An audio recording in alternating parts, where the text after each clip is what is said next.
Welcome into Chatterbox Sports Live post-game show. No Trace tonight, no Nick. We got the JV team, which Shay called us, and I love that. So Shay Neal here, Clay Snowden. Shay, how are you doing? I'm good, man. Like you said, I've been learning the playbook the last couple months and Yeah. ready to step in here tonight and run the offense for a little bit. See, Shay, I think you are like the freshman quarterback who's getting bumped up, who has all the talent. And I'm just like the guy with slow feet, but like I'm good with the clipboard and I've known the offense for 3 years, but no upside, none. That's nice of you to say. I'd like to think of me more as like the junior that maybe just barely cracked the roster. Yeah, I'm Brian Hoyer is who I am. But those of you who somehow do not know, the Reds were tied and went into an 8th inning rain delay, which has lasted well over an hour, and they just suspended the game. So here we are, the JV team, no win, no loss. So I'll take it. It's better than coming in 0-1. Yeah. So we'll jump in to the box score recap. Game started tonight by Brandon Williamson, who went 6 innings, 4 hits, 2 runs, both earned, 3 walks, 3 strikeouts. He did give up 2 home runs. Ellie De La Cruz moved up to the leadoff spot. We'll talk about that in a minute. He was 0 for 3 with 2 strikeouts. Not a ton of offense. Matt McLean did hit a home run, and that was his only hit. And Jonathan India finally had a game where we didn't have anything bad to say. There was one, they gave him a hit. It looked like an error to me, but he did have 3 hits tonight, including a big home run. Votto 0 for 3, Christian Encarnacion-Strand 0 for 2, along with Stevenson and Benson, both 0 for 2. 2 strikeouts for Benson. How those runs were scored, like I said, McLean opened the scoring in the first inning with a home run, his 8th of the season. Giants tied it with Austin Slater home run. Then the Giants hit another solo shot in the 6th inning. India comes up and ties it at 2 with an opposite field home run. His 14th of the year, 3rd hit of the day, 8th inning rain delay. That's where we are. Shay, anything from the game right off the bat? Well, 2 things. Like you mentioned, Jonathan India. First of all, his 14th home run of the year. It feels crazy with how much he struggled over the last 6 weeks that he's still on pace for a 25 home run season. That's wild. And then also, I mean, we talk about he had 3 hits tonight, 2 and a 50-50 ball. But I think at the end of the day, that home run in the 7th inning that ended up tying the game was huge, because if he doesn't hit that home run, it could be it's 2-1 Giants at the time of the rain delay, and they very well could have just called it a Giants win. I know. It is funny. If you look around the league and say, all right, second baseman, home run leaders, like India's going to put up, like at the end of the year, like his counting numbers will look pretty good. Yeah. Now we know the defense. We know the recent struggles. You know what? Let's go ahead and talk a little Jonathan India. Here's just my stance. I don't think that he's moved at this deadline. That's been my stance the entire time. I've said moving him in the offseason, that's a different discussion. I'd be okay with that. The reason why I don't think he's moved, you would A, be selling low on Jonathan India. B, you are 1 injury away from Jose Barrera, Kevin Newman, who is now injured on the 10-day IL. Yep. I don't think Marte's ready. He's looked okay in AAA from the 3 or 4 games I've watched, but Jonathan India, I don't think that he's traded at the deadline. No, I'm with you. I think to bounce off your point about Noel V. Marte, I think Noel V is more of like an opening day 2024 at the earliest kind of solution, even maybe mid next year. I think there is a scenario where Jonathan India could be traded, but I think it would be in the offseason. I don't think they would do that in the middle of the year, especially because they're still in a race for the division. They're still in a race for a playoff spot. I don't think they would make a move that drastic to a team's chemistry and to a team's kind of makeup, like trading an everyday starter that is viewed as a leader of this team. But once we get to the offseason, I think guys like India, like maybe even like a Jake Fraley, I think those guys could very easily be flipped for a young starter or an extra reliever, or because there's just so much young depth. But I don't think that would happen in the middle of the season for sure. Yeah, and it's really, and I know people are saying put Steer at third, move the infield around, shift around. That is asking a lot of rookies, not only to perform to get CES in the lineup, everyone has to hit, everyone has to play well as a rookie, but you're asking them all to kind of shift positions around, even though I know that they have played them. But enough about Jonathan India. Brandon Williamson tonight, and not just tonight. You know, here's where I stand, Shay, with Brandon Williamson. Before the season started, I said, put him on the roster, let him pitch 20, 25 games, and just see what the hell happens. Because they have to find out this year about Brandon Williamson. They can't play the waiting game.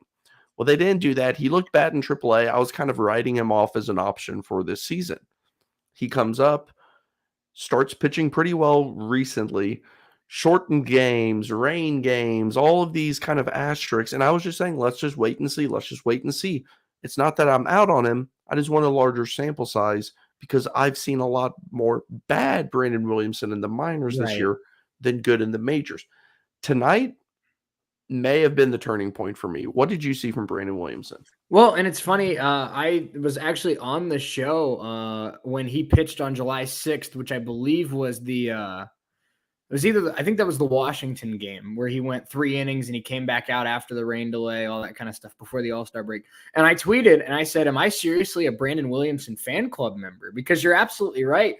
When the Reds got him in a trade from the Mariners, he was, up there for best left-handed pitching prospect in all of baseball. Yep. And he really has struggled in the minors since he got traded to the Reds. And really when they called him up, you didn't know what to expect. He had a couple pretty solid outings to start his career, but then there were a couple goods, there were a couple bads. You really don't know, but it just feels like he's got the frame. He's got physically he is built to be a successful major league pitcher. And now we're seeing he's getting more comfortable with his fastball. He's getting more velocity on his fastball. His slider is getting better. His cutter is getting better. He has 5 pitches that he throws, and 4 of them are pretty dang good. And it feels like he's getting better every time he takes the ball.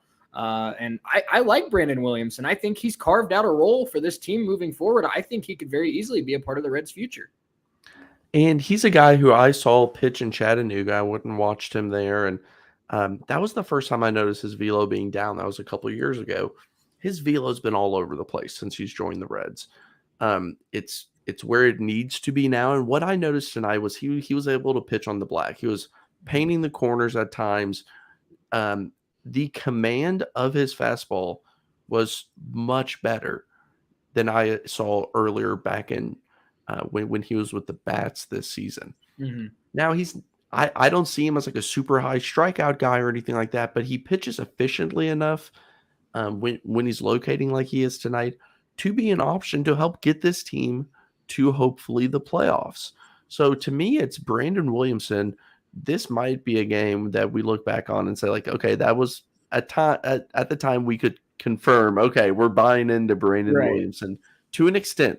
I don't think he's a 3. I don't think he's, climbing up. I still think his ceiling is about what he's doing, which is, it's funny I say that because he's been pitching so well, but I still think he's a 4 or 5 type. Yeah. Like going forward. But you need those.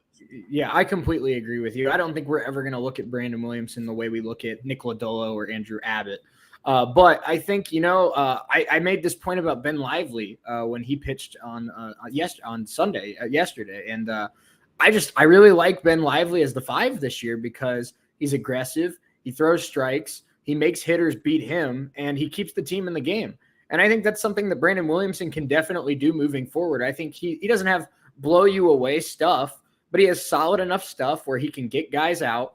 He's shown over his last handful of starts over the last 3-4 weeks that he's getting better with his command. He's still walking a couple guys, but it's much better than what we saw early where it was either way out of the zone or right down the middle and hammered. He's getting a lot better at kind of locating those 4 quadrants of the strike zone. And whenever Brandon Williamson's on the mound, it feels like the Reds are in the game. And that's really the number one thing you can ask for, especially for a young starter. Keep the team in the game and good things are going to happen. I mean, I've been just really impressed with how much he's already grown in the first 2+ months of his career. Absolutely. The Reds are getting plus production from so many rookies. We talked Williamson. We've seen it with Abbott. McLean has been incredible. And by the way, at shortstop, he's a good defensive shortstop. We have seen it with Ellie.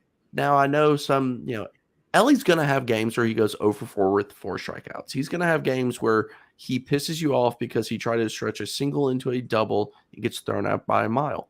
That's going to happen. That's the good, the bad that comes with the good with an athlete and talent like Ellie. Now, they've moved him up to the leadoff spot tonight. CES is in the lineup. He batted 7th.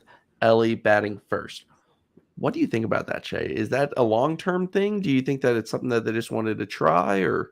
Now, me personally, I don't know. I mean, there's no I guess, sample for me to base this off of. My preferred spot for Ellie would be the 2-hole. I want there to be the potential for somebody to be on base when he comes up, but I do understand why they moved him up. Obviously, he has the potential to be the best hitter on this team for the extended future, and you want your best hitters getting the most at bats.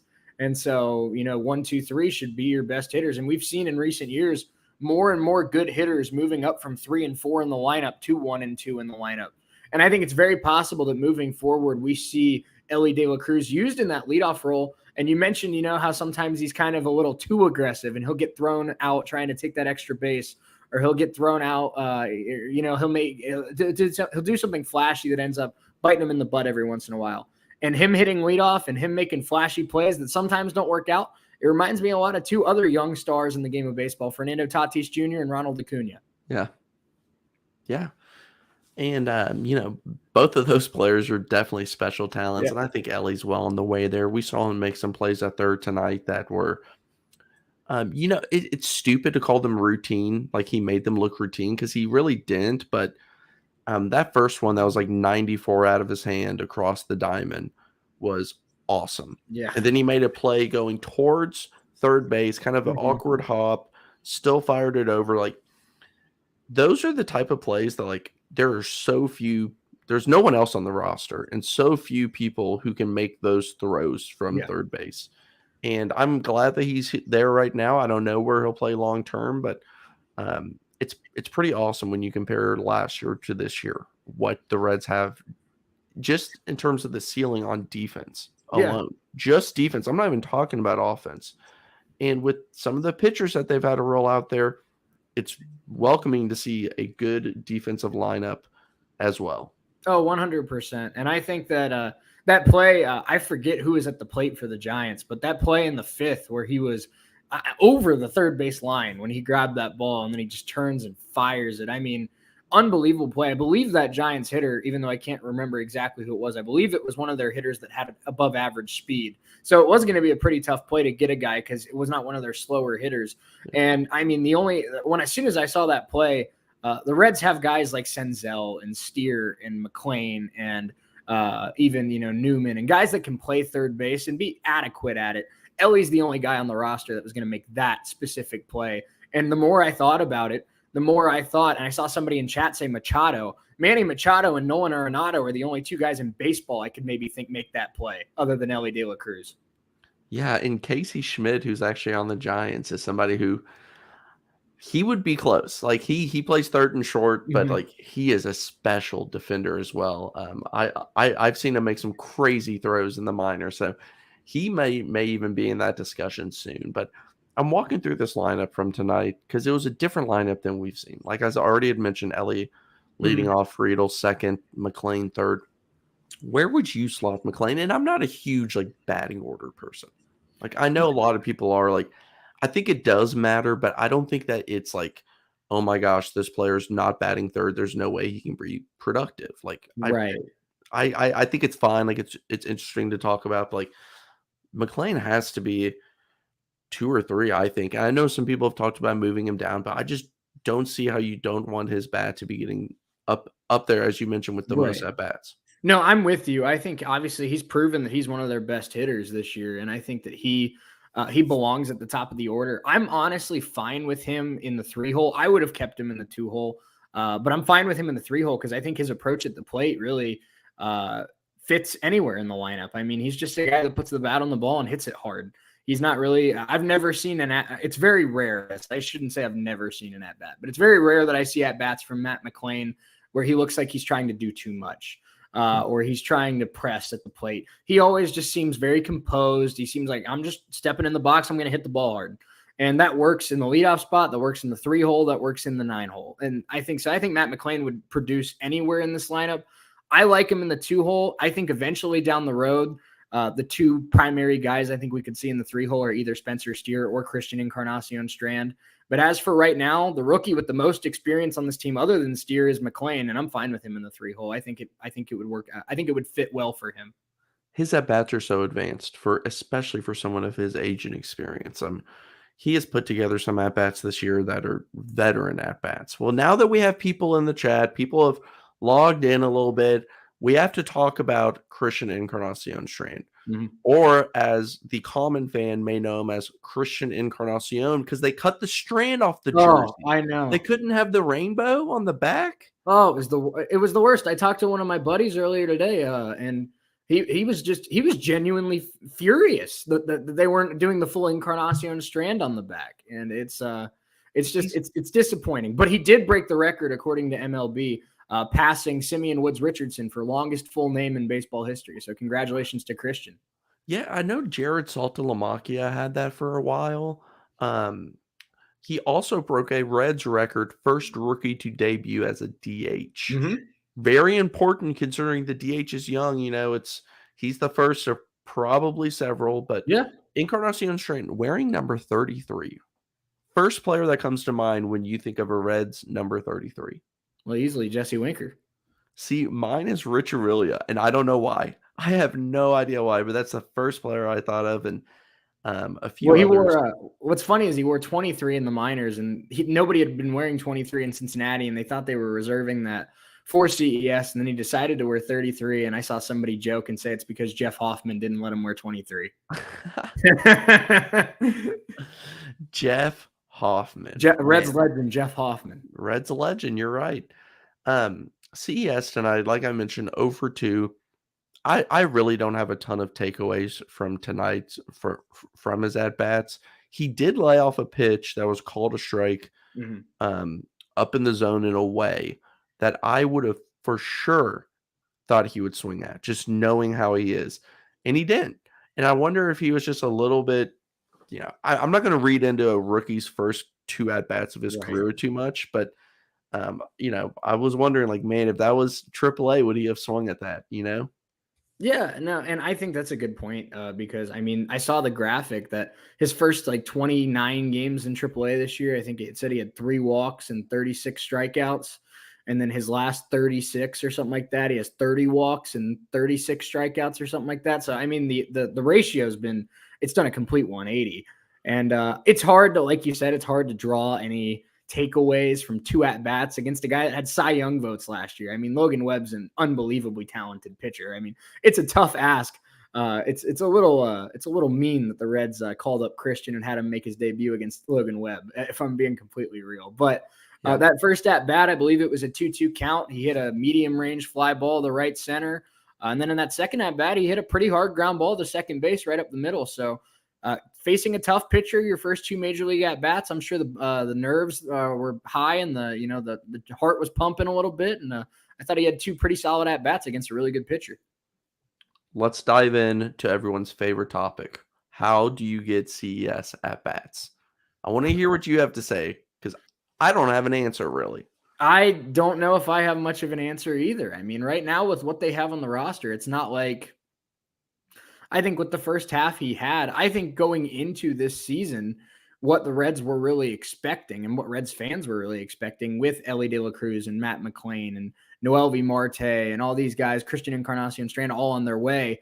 I think we really thought Spencer Steer would be a solid player and he'd just kind of become that super utility guy. Spencer Steer's been so much better than I think anyone could have expected. He's been the Reds' probably most consistent hitter all year long. So you can't you can't turn Spencer Steer into a bench player.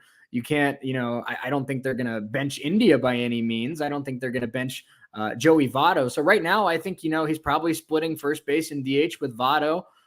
He hasn't played a ton of third as of late, but I could maybe see him getting a spot start at third every now and then. But it seems like he's going to get the majority of his playing time at first and DH. And it might just be a situation where he's splitting that time with Votto the rest of the year. And then when they don't pick up Votto's option, he's just the guy next year. That's exactly, I guess That's what it has to be, I think. I don't think he'll play third, and I don't want him to simply because I'd rather him just focus on one thing, which is hitting the baseball and not having to worry about it. And I know he's played a lot of third, but put him in at DH. They haven't really had like a set DH this year, which is good. I like their strategy. Get guys off their feet and out of the field and filtering in and out and whatnot. But yeah, kind of platooning with Votto and giving Votto some days off here and there. And Spencer Steer, like in the outfield, still an option. It's just tough. I mean, Benson's playing well, Friedel's playing well, Fraley's still around and playing well and offers power, which and it's a good problem to have, but it's become like, I mean, you mentioned Friedel, you mentioned Benson, we talked about Steer. It's like, who would have thought that so many guys that really weren't expected to be more than role players at best have turned into starters, borderline star players for this team. I mean, Will Benson, since the end of May, is only behind Shohei Ohtani and Mookie Betts for best OPS in baseball. So it's just, it's become a problem for the Reds. It's a great problem to have. You have a lot of good players on this baseball team. But I think my main takeaway, I agree with you. I think they should keep CES in that first base kind of mindset, because as great as Spencer Steer has been this year, playing third, playing first, playing left field, and I think he's done all three of them very well. I don't think every guy on this team is meant to be a Spencer Steer. I think it's very rare that you find a guy that can be a solid defender at 3-4 different positions. And I think we're seeing that, with other guys. When you try to move an infielder to the outfield, sometimes it doesn't work out the way you want it to. And I think the Reds have gotten very lucky with how good Spencer Steer has been almost everywhere he's played this year. And I think with guys like CES and Ellie De La Cruz and Matt McLean, you kind of got to find out where's the best spot on the diamond for him and then say, all right, this is your position, hold it down. Do you think Rays fans have these conversations? Because they kind of do this where they have several really good players and like they just don't play some days and there's no rhyme or reason to. Like, I need to listen to a Rays podcast to see how they answer these questions. And it's amazing because the Rays similar frustration. The Rays have to find at-bats for Isaac Paredes and Franco and Josh Lowe and Luke Raley and all these guys, and Jose Siri, former Reds legend, Jose Siri. But it's just they have, like you're right, they have 10, 11 guys that feel like contribute in big ways to that team. And it's like, how does Kevin Cash do that? Like, does he just like, does he have like one of those, what is it, the lottery ball machines that pops up 9 names every day? And it's like, all right, you guys are the starters. It's actually Jose Siri's birthday this week. So happy early birthday to Jose Siri. Jose Siri's had a great year, so I don't want this to sound like this is me bashing him. But Jose Siri, I saw struck out tonight against Aroldis Chapman on a 103-mile-per-hour fastball, which set the record for fastest pitch in Texas Rangers history. Not to get off track, I watched that Chapman inning. Unbelievable. Yeah. I mean, he looked...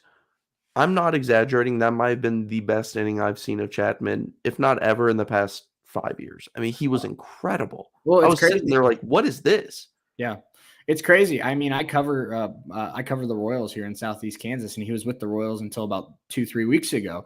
And it's just, they kind of gave him a flyer 1-year deal just to see if they could get any value out of him and flip him at the deadline.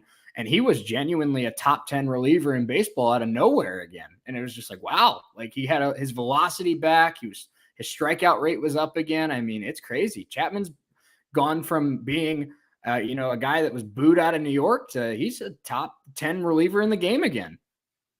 Yeah, it's pretty incredible. Any trade deadline thoughts? Here's the way this works here. This is the post-game show, but we get to do whatever the hell we want. So we're talking everything tonight. So we're going to dive a little bit into the trade deadline quickly before we wrap up. If anybody has any last-minute questions, drop them in the chat. I'll try to get to them. But, Shay, what do you think about the deadline? Because I'm actually writing about the Reds deadline tomorrow, and I'm still kind of on the fence on what I'm going to say.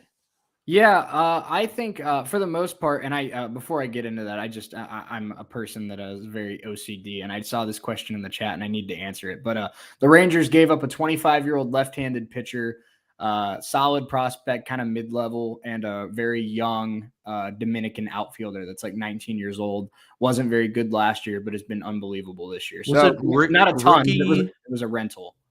Ricky Navasso or something like Yeah, that. something like that. And then the lefty originally started in AAA, but now he's in Kansas City. So, but I think I'm kind of in the same boat to answer your question as Nick has been, in the sense that I want the Reds to go for it. Of course, I think this Reds team is very talented, and I'd love to see them win the division and make a run at a World Series championship. I mean, that's why we're all fans. But at the same time, I don't want them to give up Noelvi Marte or a CES or for a Shohei Ohtani. I don't think they're at that point yet where it's like, I think the Tampa Bay Rays, if they gave up some of their top prospects for Shohei Ohtani, I think that would make sense, because I think this Rays team is 1 or 2 moves away just exploding and being one of the best rosters on the planet. I don't think the Reds are quite there yet. I think the Reds could make very nice moves, adding a second lefty to the bullpen. I saw somebody say, I completely agree with that. Adding a veteran starter to help out until Hunter Green and Nick Lodolo are back. I think that's completely in the cards. I love, we talk a lot about the Chicago White Sox. I think Dylan Cease is a little more unlikely because I think that would cost some big prospects, but I love the idea of a Lucas Giolito and maybe give him a little 2-year extension, or a Lance Lynn and maybe give him a little 1 or 2-year deal with that. And then another guy that I really like, I don't know exactly what he would command, but I really have been a fan the last 2-3 years or so of Paul Blackburn out in Oakland. I think I like his he's a good ground ball pitcher, throws a lot of sinkers, a lot of cutters. His fastballs move. I think he would be a pitcher that could succeed in Great American Ballpark. He does not give up a lot of home runs. Yeah, Blackburn has a lot of control left, but he's not somebody that like you're married to. Right, So, like, exactly. if you bring him in for this year and you even want to like just non-tender him, like it wouldn't be crazy, is what I'm saying. Like he's not someone you have to hold on to or have to have a rotation spot going forward. Jim asked if Michael Kopech from the White Sox. That's a little bit just an avenue I would not want to go down. I think he has great stuff, but gets into trouble quite often. He would cost a lot in terms of a return as well. And like, I just don't see that as a good fit personally. If the Padres sell, could you get Soto and Snell? No. No, it'll take too much. They're going to break those two up in 2 different deals if they decide to trade them, first off. Second off, like, you're giving up all of your farm for 2 players that you would then have to extend. If you give up that much, you would have to extend them, and the Reds are not doing that. Quickly on Ohtani, don't think it's possible. Don't see the Reds paying even the remaining $13 to $15 million left on this year for Ohtani. And Dan Patrick was actually talking about on his show, you trade for Ohtani, it's going to take all of your prospects. So then you have a depleted farm system and a $400-500 million deal. Like, that is a whammy. Like, that's tough to balance and be competitive. It's a really unique situation. Maybe Ohtani ends up not going for as much as he should just because of that. We'll wait and see. Yeah, you mentioned a lot of the names, guys like James Paxton, Michael Lorenzen, those kind of like 4th, 5th vet starters for somebody who I would be targeting. The Tigers have a couple, and I also cover the Tigers, so I know that team well, so I probably automatically lean that way, but they have some interesting bullpen arms that you could attach to the starter. And the Reds have all of the prospects that they would want. Here's the thing.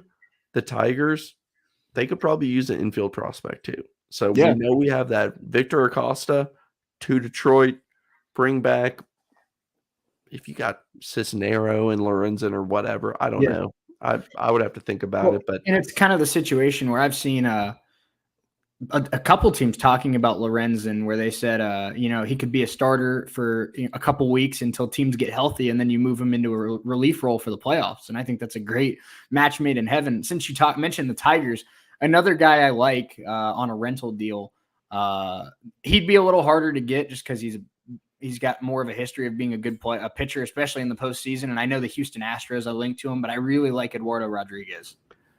Yeah, personally, I think he's going to end up getting too expensive. Yeah. I just think the Reds say, here's the line of prospects that we're willing to trade. And as it starts getting into a bidding war and you see Stroman go, and now Shane Bieber's injured and he's not going to be moved, most likely, is what reports are saying today. So a thin starting pitching market just got thinner. Yeah. So now it's like Eduardo Rodriguez could fit several different teams. And I just think that a different team will give more than the Reds are willing to give. And I'm happy with that. That's exactly how I think it should be. I think the Reds should have the players they're willing to trade, the prospects, and not get in a situation where they impulse buy. Oh, okay, we'll give you that, Connor Phillips, or I just picked a name. Exactly. I don't think that they'll get in there. Somebody asked Brady Singer. Not a pitcher I'm interested in. I know that. You know what, Shay? I'll let you talk about Brady Singer, actually. Well, probably not this year. I don't think the Royals would even part from him this year. I think he's really kind of been better the last month, and I think the Royals still view him as a part of the future. So I think if you got Brady Singer this year, it would have to blow the Royals front office away. I think if the Royals are still one of the worst teams in baseball next year, I think Brady Singer could be a name we talk about next year. Yeah. But I saw somebody in the chat, I believe it was Jim, that said this. The Cardinals, Clay, DFA'd Hennessy's Cabrera earlier tonight, and that is a very interesting thought that he could be a second lefty added to this Reds bullpen. I am so bad at waiver wire reads because so often a player who's been really productive hits the waiver wire, and I'm like, oh man, that's someone the Reds should claim, but he's going to get claimed before they get to the Reds. And then they go completely unclaimed. No one picks them up. Like, I don't know what the deal is with waiver wires and how it's weird. There's plenty of like proven players who just pass through. Cabrera has high velocity. Man, not a lot of hand. He's all over the place. Yeah. I mean, he is going to be frustrating as hell if he's on the Reds. And it sounds good in theory. He's a second lefty with good stuff, but he is going to walk hitters and he's going to make fans nervous. And you have to remember, like, any player that gets DFA'd, it's not just as clean and as easy as it sounds. Like, that's a player that an organization is completely giving up on. So, yeah, I'm not exactly in on that one. Jim mentioned Astros wanted Rodriguez and Bellinger as their big target. I've heard a lot about Eduardo Rodriguez to Houston. I think they want him until because they have a lot of their big horses other than Valdez and Javier are hurt. Urquidy's hurt and McCullers is hurt. So a lot of their veterans are hurt. And they have Hunter Brown and the other rookie, I forget, the guy that the Reds faced with the mustache. JP France. JP France, yeah. But they have two rookies in a rotation, and I think Erod would be a great get for the Astros. So I think they're probably the favorite to get him. But for me, for the Reds, I would say a starting pitcher who's not crazy expensive, but that doesn't mean I want, some guy who's just, he's a vet, check, go get him. Like, I want somebody who's going to get you to the playoffs and help you with just overall rotation depth. You can slide him into the bullpen. I would love another bullpen. Like you mentioned, a second lefty would be great. Right now, Alex Young gets injured. The Reds are in a disaster in terms of left-handed pitching. So I think that they'll acquire one somehow, some way, even if it's not, some big one. I mean, it's kind of like when they went out and got Wilson a couple years back, whatever, like just at least a guy who has a left arm that throws a baseball. At least get one. Even if they could, I know Fernando Cruz pitched well tonight, 2 strikeouts and 1 inning, no hits. If you can upgrade from those type of players, you do it. Like, usually bullpen is not that expensive to get. And you can get usually a pretty good, like, expiring contract bullpen arm that won't cost too much. So if they can do that, I would be looking to do it. That may be the easiest way to improve this team is, like, if you really got a good bullpen arm that, those aren't going to cost nearly as much as starters. And I agree with you. I think, you move forward with this team. The closer you get to October, Clay, the more you have 5-inning starts, and then your bullpen pieces together the rest of the game. Yeah. I think, and with relievers, like you said, it's not the price of getting a reliever at the deadline that's the problem. It's that every competitive team wants relievers. That's the issue, is how, for some players, it's just like it'd be too hard to get them in terms of prospect capital. With relievers, It's just there's 14 teams that want that reliever. And it's just you have to sometimes give up a little more than you want to give up to be the team that gets that reliever. So, but I do agree with you. And I think that the fastest way to make this Reds team better is to add a reliever or two with some playoff experience, to just, not just add experience to this bullpen, but also add some fresh arms, because the Reds have used their bullpen a lot. You bring in a couple of guys that, can help out. I think it's very helpful. So I think that's the best way to fix this team. I think I'm not against trading for a starter, but I still keep in the back of my mind that Hunter Green's going to be back in 2.5 weeks. Nick Lodolo probably a week or two behind him. I think what we've seen this week from the Reds pitching staff, they can probably hold their own and be a league average pitching staff until then. I think if you help out with adding a few pieces to the bullpen, I think this can be a really solid team that competes for this division. The reason why I just want a starter is, as you mentioned, the two big names are coming back off injury. We do not know what that's going to look like. I don't want to roll the dice there. You have Brandon Williamson, who's pitching well, still a rookie, and still not a large enough sample size that I'm saying, oh, yep, we're going to roll with him no matter what. He's going to be totally fine. Ben Lively just went down yesterday, but I think he'll be okay. There's just too many moving parts that having one more adult in the room would help a lot. A whole lot. And I think with relievers, the reason why they're easier to get, and I don't know this, but just looking through previous trades, I kind of think people use relievers as a way to get draft players that they had ID'd in the draft and missed, or a international free agent. And that's why a lot of times a reliever's traded for two names you've never heard of, or two guys kind of these aren't top 30 guys. Why is that? It's usually we really liked this guy in the draft and this guy in international free agency. We couldn't get them. They're young. They're kind of, under the radar. And that's why so often you're like, oh man, look at this trade. This guy was traded for a reliever like O'Neal Cruz. How is that possible? And I think that is how some teams decide to trade relievers. So it's something that you can take advantage of. But before we get out of here, any last thoughts? I'm rolling through the comments. Aaron Savali, that's a name that's going to pick up a lot of steam, especially with Bieber out. He's pitching well, has some control, doesn't become a free agent until 2025, I believe. I would love that. Yeah, I would love that. I don't know exactly what that would take, but I think it's pretty the Reds could make that trade, and I don't think that it would take a name that you would sit there and say oh my gosh, no, what the hell are they doing? Now, I think, the headliner of a Savale deal would probably be a prospect somewhere between 7 and 12. So it wouldn't be any of the big horses. It wouldn't be Arroyo. It wouldn't be Phillips. It wouldn't be Collier. It wouldn't be Noelvi. I think Yordan Alvarez, I just saw that comment pop in. Yordan Alvarez was a big exception. It's actually considered one of the top 15 most lopsided trades in MLB history. But I don't think he'd be flipping a Josh Fields for a Yordan Alvarez now. But I think Aaron Savali is a great fit for this Reds team. I like him a lot. I just saw a couple other questions that I want to make sure I hit. Jim, absolutely, Scott Barlow is available. He's actually considered one of the Royals' most tradable assets. Most teams think the Royals will flip Barlow. It's just a matter of if, not or when, not if. So Barlow most likely will be traded. I also saw a comment from Zach about Kauffman Stadium.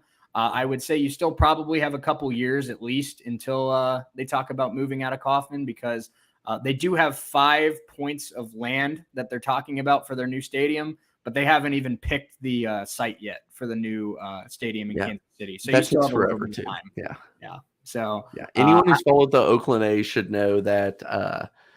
I just went to Kauffman for the first time a couple weeks ago. It's beautiful. It's awesome. Great ballpark. I've been there before.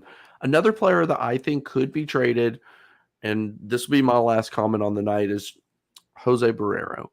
I just think that it's time for him to get a fresh start. I think that what a lot of people forget to factor in when they think about trades is who needs to be added to the 40-man roster in the winter.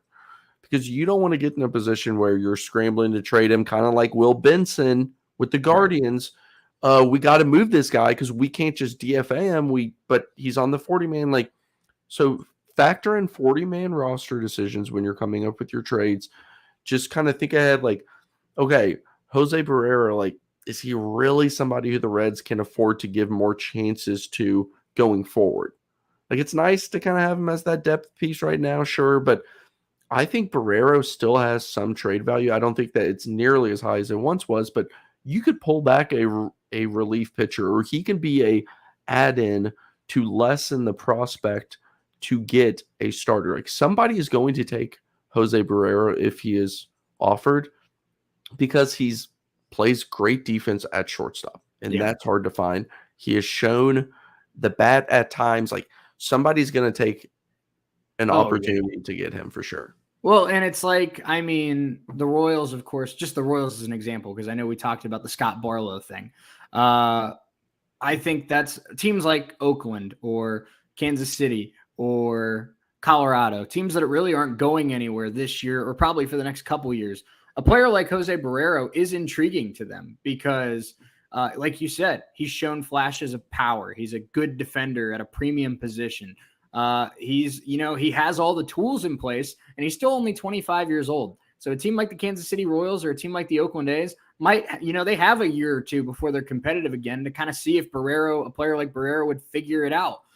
So I use the Royals as an example because I think you could throw in, maybe a prospect closer to the bottom of your top 30 and maybe throw in a Barrera, and you could get a guy like a Scott Barlow. And I think that could benefit both sides because the Reds get a reliever that is very, very talented that can help out Alexis Diaz at the end of ball games. And the Royals get a piece that can pair with Bobby Witt Jr. and a guy like Michael Garcia, who's one of their top prospects that's playing third base for them right now, but really kind of build up what's becoming a pretty nice young middle infield in Kansas City. Patrick Sandoval is a name that we've not talked about. I'd never even thought about that until Jack McMullen of the Just Baseball show mentioned that. And a lefty arm with a lot of control on the Angels. I don't know how much people know about him just because he's a West Coast guy, but a pitcher that I like a lot and kind of fits that mold, fits the timeline, fits the whole, like, we wouldn't have to pay him $1 million, $10 million next year in free agency. Like, there's a lot of fits that make sense there. Mm-hmm. It's going to depend on the cost because he will not be cheap. No. How expensive? I mean, I think you're getting into the top 7 prospects, top 8 prospects for sure with him. I think it could be a little bit steep. Yeah, and Sandoval, I like Sandoval's mix for how it would play in Cincinnati. He's got sinker changeup is really his two primary pitches. Changeup. His changeup's his number one pitch. He throws his changeup more than he throws his fastball. I think he would pitch well in a Great American Ballpark. But like you said, he would cost certainly a top 10 prospect. You might even be creeping up on your top 5. And I think at that point, if you're going to give up a player in the realm of, Collier or somewhere in that range, somewhere between like 5 and 7, is Sandoval the guy you want to go in for? Or do you want to, is that the pitcher that you're all in on where it's like, I'm going to give up one of our top guys for a pitcher that we really think can take us over the hump? I think Patrick Sandoval is a good pitcher, but that's just going to be a question that Nick Krall and the Reds front office have to answer. Who is the guy that we believe in, that we're willing to part with one of our top young guys to really put us over the edge? I think right now it's more of a rental type, more of a 4 or 5 type starter. Now, I think off-season you could get I think off-season could get wild for sure. I think the Reds could go for a top-of-the-rotation starter or move multiple pieces off the active roster this offseason. I think the offseason could be action-packed. Zach Howard, we appreciate the kind words. Anything else, Shay, before we send the fine people home with a suspended game? I was about to say a win. It's just a suspended game. It's not a win. It's not a loss. We're kneeling out the clock. The JV quarterbacks. We're going to end with a 0-0 tie. So, can you bet on this game using Betfred Sportsbook? Can you bet on the outcome of this game? I have no idea. What happens with bets? I don't know. I know Elliott's just like foaming at the mouth right now to answer the question. He's like, "Oh, Z Brazilianaires are putting $12 down on the game." But I don't know if you can bet on it or not. Suspended game. Shay, thanks for being my JV partner here. This was fun, man. Yeah, this was great. Yeah, it's always a blast. I know Trace and Nick mentioned it a couple nights ago, but I accidentally kind of met Nick a couple years ago when I was doing a show in Dayton, and it just worked out that we kind of kept in touch. And what started as a guest appearance in spring training, it's been a ton of fun, and it helps that it's a really fun Reds team to cover. So it's a blast hanging out with all of you guys and interacting with the chat. The chat's awesome, and we're having a blast. And here's hoping a Reds doubleheader sweep tomorrow. Yeah, absolutely. Absolutely. Well, everybody, thanks for tuning in. Hopefully that went somewhat smoothly, and hopefully you all enjoyed that. Back to the regularly scheduled programming, I assume, tomorrow with Trace dunking basketballs and Nick kind of running the show. Back. Yep. Mm-hmm. Yeah. Awesome. Well, we're signing off. You all have a good night and go Reds.